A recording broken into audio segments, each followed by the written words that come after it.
Il-Fondazzjoni Service Dogs Malta, permezz tal-appoġġ ta' Servizzi Ewropej f'Malta, kienet waħda mill-benefiċjarji tal-programm Erasmus Plus u għaldaqstant kisbet fondi Ewropej li permezz tagħhom se jintużaw biex jissaħħu t-taħriġ u s-servizzi offruti mill-Fondazzjoni.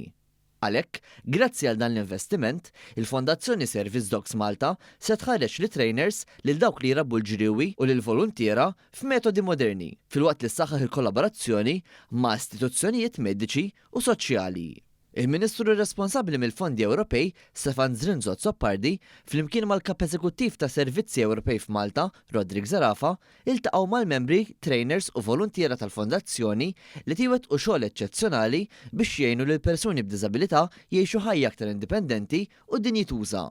Il-Ministru Zrinzot Soppardi faħħar ix-xogħol tal-Fondazzjoni u ringrazzja l-volontiera u trainers għall-impenn tagħhom mill-użu utli li qed jagħmlu ta' fondi Ewropej. Il-fundatur tal-Fondazzjoni Joseph Stafraċ spjega kif lotja ta' dawn il-fondi se tkun tajnuna kbira għal din il-fondazzjoni. Permess tagħhom aħna Service Dogs Malta Foundation żorna Hungary fejn morna naraw skola fejn hemmhekk rajna kif jaħdmu dawn il-klieb waqt il-lezzjonijiet u kif dawn il-klieb jgħinu l-istudenti. Il-Kap Eżekuttiv ta' Servizzi Ewropej f'Malta, Rodrik Zarafa, spjega kif permezz tal-fondi Ewropej proġetti bħal dawn qegħdin jagħtu lill-organizzazzjonijiet u għaqdiet l-għodda meħtieġa biex jisaħħu s-servizzi tagħhom. Permezz tagħha bit-taħriġ li qed nagħtu anke lil dawn il-klieb qegħdin naraw li aktar nies jibbenefikaw minn dak li jistgħu jagħmlu dawn il-klieb għaliex jagħtu għajnuna appoġġ lil diversi nies u allura aħna rridu nibqgħu hemm